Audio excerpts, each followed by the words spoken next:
Effectively securing your organization and its reputation requires a smarter approach. To maximize efficiency and minimize risk, security experts turn to LogRhythm, the only leading solution built solely for security teams by a security team committed to your success. With Next-Gen SIEM, user and entity behavior analytics, network traffic and behavior analysis, security automation and orchestration, and compliance, LogRhythm provides security made smarter. Today's determined attackers easily bypass even the most advanced network defenses. Trying to ramp up staff to detect their backdoors can cost thousands of dollars and take months, even years. With Active Countermeasures AI Hunter, we enable junior analysts to detect even the most advanced backdoors in a matter of hours. Sign up for a demo and purchase our product today by visiting activecountermeasures.com/ESW. Active Countermeasures. Make every analyst a hunter.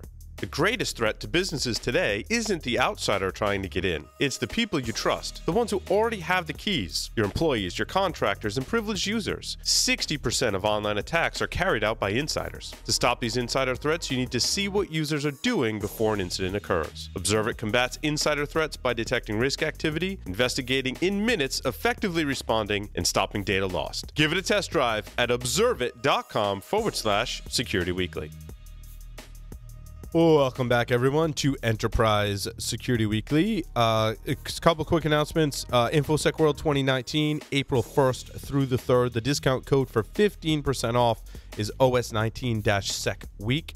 If you want to hear some of my predictions and emerging and continuing trends on the topics of privacy regulations, Active Directory security, and machine learning, go to stealthbits.com/assessment. That's the assessment. Sorry, to register for the webcast, it's go.stealthbits.com/2019 trends. John, we got a lot of great stories to talk about, I think. Well, at least we got stuff to talk about. I don't know if they're great yet or not, but certainly some interesting ones from a lot of companies that I hadn't heard of before, which is kind of interesting. Well, some of them I have. The one that kicked me off right away that I was like, wow, this is cool. Code Sonar from Grammatech. Yeah.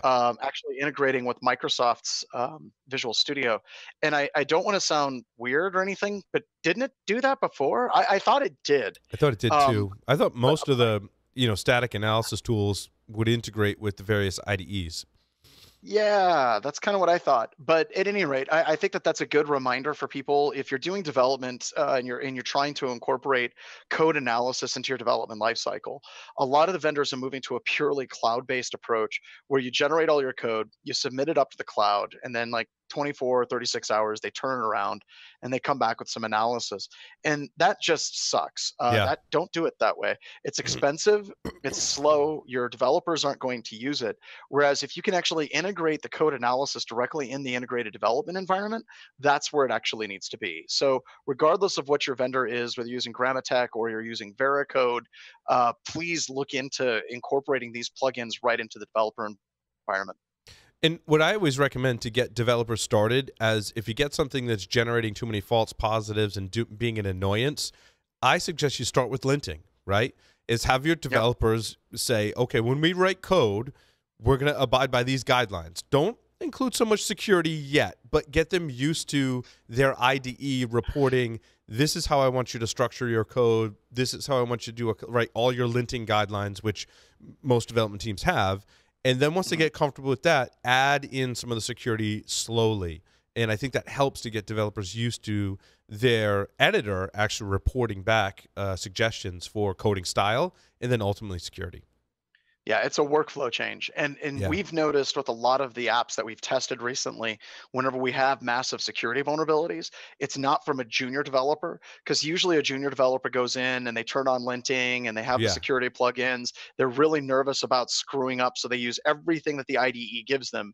Whereas a more senior developer is like, screw this. So I'm just gonna code it the way I know it's gonna work. That's get into trouble. So I love that idea of using linting, getting them used to that idea of constant feedback from their IDE, because there's so many of us that started developing 20 years ago. We hate that. Whereas a lot of junior developers, they expect to have those rails set up for them. And yeah, it's just a change in the work style. Aqua Security has announced a consumption-based container security solution that's now available in the AWS marketplace. Of course, they're among many vendors in the container security space. I think the announcement here is really that, they're in the marketplace. I don't think there was any extra functionality. Of course, there's two major areas of functionality, right? There's the checking of your containers to make sure there's nothing vulnerable in them.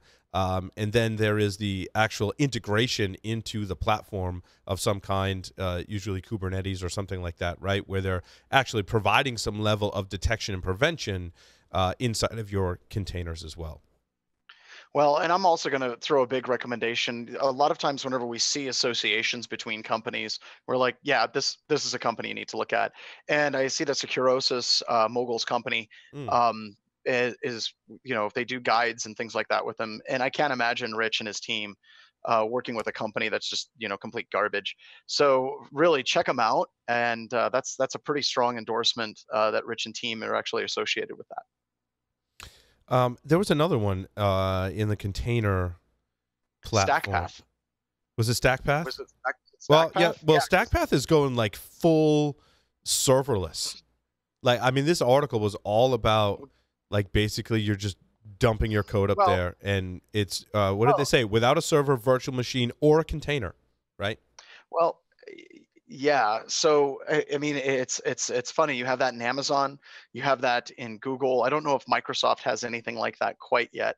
But yeah, you're totally going to have that moving forward in the future, where you no longer have an entire server to support your application stack. The application's going to be running in the cloud. There's still going to be a server running underneath it. It's not going to be full virtualization, at least anytime real soon. But that's where everything is going, right? Mm-hmm. Yeah, you write your application right, and just dump it right up in the cloud. My concern, Yep.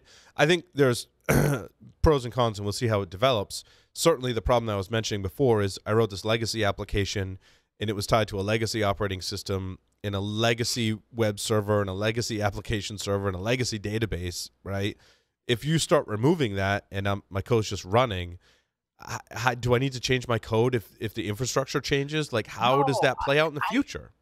okay. So yeah, that gets into a really interesting question, because if you're looking at Amazon, you have Amazon Lambda, right? Hmm. Like you can write your code, you can run it in Lambda, right? And it has all the different Python interpreters and everything works. In Google, you're working with Google Cloud Functions and you're Yep. using Golang and all of those. So that gets into a really interesting question. Whenever you have that code and it's written for a specific language version, does the entire environment support reverse compatibility? And if so, Hmm. how far back does it support reverse compatibility? And how often do you actually have to change and update your code? That's one problem. But here's another problem, Paul, kind of on that same thing. Look at Python. People are still using 2.7, Yeah. even though 3 has been out forever. And Python is basically now getting to the point, Guido and all those guys are like, that's it, screw it, we're done with 2.7. That's it. And my problem with that is code that was written in 2.7, just using that as an example, like 10 years ago or 5, 7, 8 years ago, the people that wrote it in a company are going to move on to other jobs. Yep. Are we going to get into a different problem where the maintainability of the code is so difficult because it's been maintained for so long, reverse compatibility, and then finally they say, screw it, we're done. And all the people that wrote it are now gone. So this opens up a whole bunch of interesting questions. Well, and we covered a story yesterday. So my concern is the story from yesterday where I forget if it was a Node.js application. I think it was a Node.js application or some kind of plugin, right? And the developer had maintained it for a few years and then was like, yeah, I'm done. Somehow another developer who had some kind of commit rights or got some kind of commit rights took it over and built in a backdoor that was mining cryptocurrency. So, and in your example, John, as major platforms like Python 2.7, if they start becoming legacy, how many other developers that have Python 2.7 apps are going to go, yeah, I'm Well, done. Like I rewrote it, or I'm using a different language, or it's in 3. I'm not maintaining that. Now, what if millions of people have your 2.7 version, of code on that app, and it's not being updated for vulnerabilities, and 2, what happens if a maintainer slips in there and no one's looking at it? Well, stick with the Python thing, not just for Python and the versions, but what about the modules that you can Hmm. import? So if we look at, I'm just coming up with an example like C types. You import C types in Python, and Python itself is fine, but then whoever's maintaining C types Yep. decides to give up and just walk away, and then somebody else comes in and takes it over. Well, who was the vendor? that was looking at those library dependencies Yeah, and so checking. there's Who a the hell was handful that? off the top of my head. White Source, Sneak, Synopsys, Sonatype, and I'm missing one in there, but those are the major ones that I can think of off the top of my head. Well, well done, sir. So that's going to become a much larger issue, Yeah, I right? agree. Whenever you start moving your code to a serverless architecture, and you're moving it up in Lambda, you're moving it up in Google Cloud services, or whatever the secure stack path stuff is that they're coming up with. Oh my God, this becomes a much larger issue than just the Hmm. container itself. The other one we had in there was Alcide, Oh, I think it's Alcide. Cloud Native Security Firewall Platform. I think my whole thing is like the firewall is the wrong term for it. I think we had an announcement from Tufin, and they really are dubbing in the vendors in that space of Tufin, Firemon, AlgoSec, to a certain extent Red Seal, but policy management rather than firewall management, right? Because it's not like you have a physical firewall that you're applying rules. You probably do, right? But as we move into the cloud, and we talked about serverless, right, and all these different technologies, it's really you have a policy that you apply. It's not necessarily a firewall that's dealing with TCP traffic per se. It's more I'm applying a policy as to what can talk to what. I may have applications, I may have containers, I may have serverless functions, all these things. You have to define a policy. And so to be marketing on containers, microservices, and serverless architectures and talking about firewall technologies, I like the term policy management because that has to extend out into everything. There are policies that you have to define that do govern what communicates, but I think the term firewall, I don't really like it anymore in this context, to be honest. But I love that idea of moving it to a policy based, and you understand that why they go with firewall. But you're so correct in you can have an API that is exposed. Yes. And there can be like 15 different methods that are exposed to that API. And it's far more important to make sure that these particular methods are only accessible for these specific systems, or these specific functions can only be called from these IP addresses, than just saying TCP port 5000 is open. Because these APIs are getting complicated, they're getting massive, and that policy enforcement actually going down to the specific methods and functions that can be invoked remotely is going to become far more important than just saying this port is allowed to communicate with that system. Yep. Orkus is launching access governance platform for cloud security.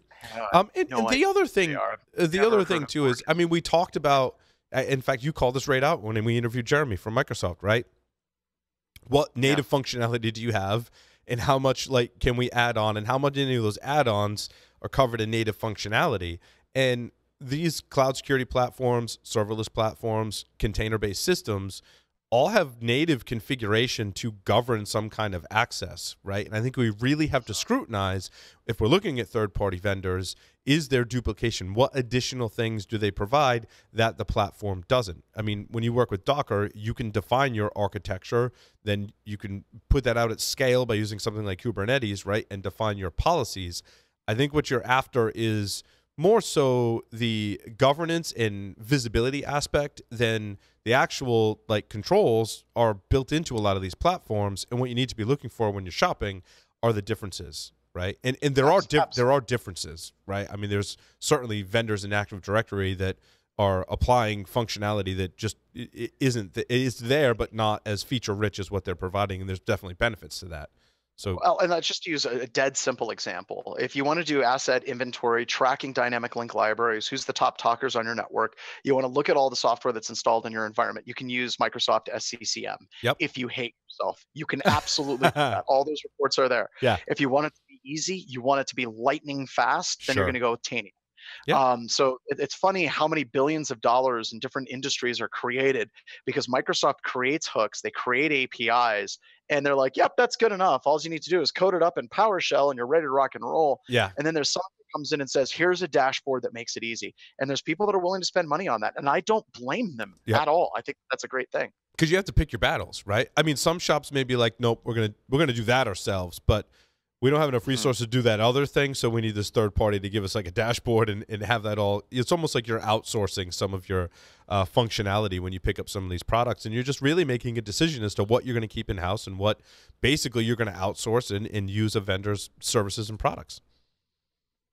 Very cool.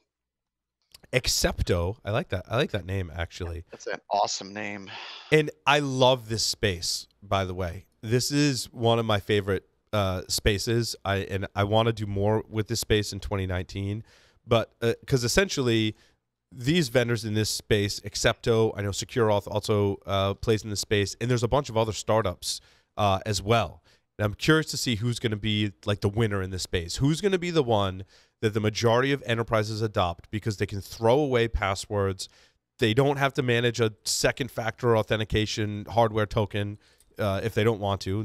The issues there, Oh right? my But God. basically, what Excepto is doing is based on my behavior. They call it cognitive authentication, right? Self-learning, machine learning approach. It requires machine learning to do it, right? It learns about individuals and their habits, transactions, and authenticates you based on the location of your computer, the location of your phone, what Wi-Fi networks you're connected to, how you're holding your phone, how you move your mouse, how you type in. There's like probably multiple dozen, maybe 1,000 at some point, different behaviors that you can look at. It requires machine learning to be able to decipher all of that and come up with profiles to say, yeah, Paul is really Paul today, but tomorrow I do something different, or someone's trying to impersonate me, and they go, I don't think Paul's really Paul, so you know what? You got to enter your password, and you know what? You got to give me some second factor before you can access that.